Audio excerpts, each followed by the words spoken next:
Welcome back to part 2 of my Inktober process for the challenge this year. In this part, I'll be sharing my inking process. In part 1, I shared how I use nature journaling to study my subject and get the initial sketch done, and you can check the card or link in the description if you've missed it. Depending on the final look and also the pen I'm using, I have different methods for inking, but I'll start with this wattle branch and the fountain pen and then share other ways after. So I usually start either with the most interesting part because that's what catches the eye and needs the most detail, or by just doing an outline. It helps to visualize what I'm drawing to catch the essence of it on the page. As a right-hander, it's best to avoid smudging by working from top left down and across towards the bottom right. I practice making strokes in the air first so that my hand can test the movement before I apply ink. It also helps to connect hidden lines.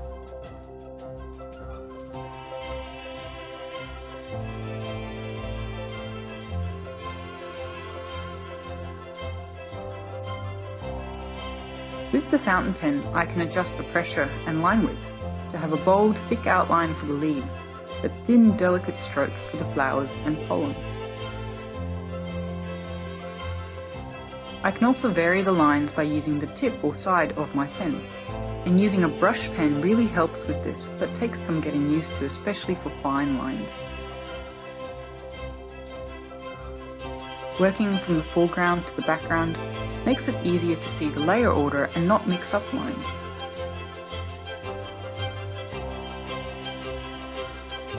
When I'm stippling, I rest often because I grip the pen quite tightly, as well as to adjust my hand position.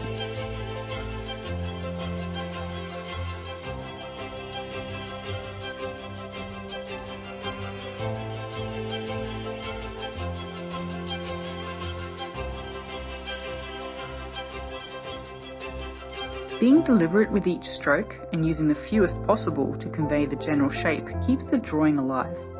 It requires good hand-eye brain coordination and some patience, but avoids overworking the drawing.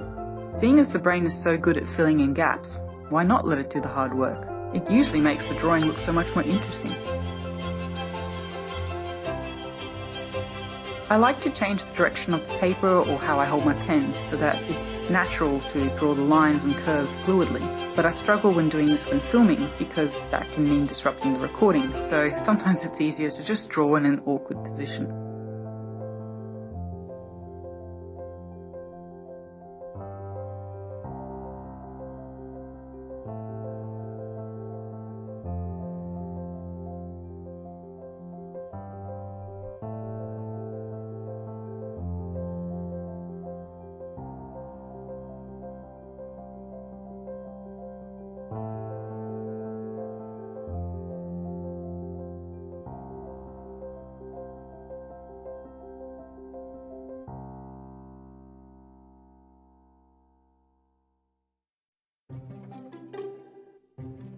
Once I've done the outline, I can add other shades to help the image stand out.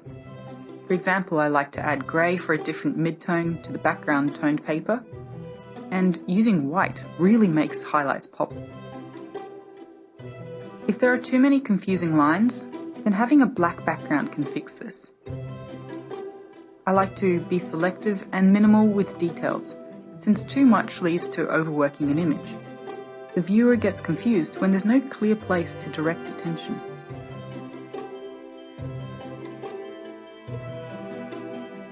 On white paper, I like to shade using cross-hatching to give 3D form and layering information.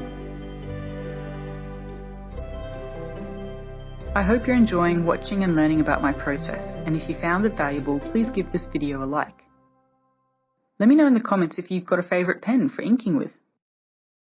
In the next videos, I'll explain how I deal with decision paralysis, research my subjects, and finally, I'll be giving a tour of all the completed Inktober pages. So subscribe if you're not already, so that you can be notified when they're released. See you in the next video.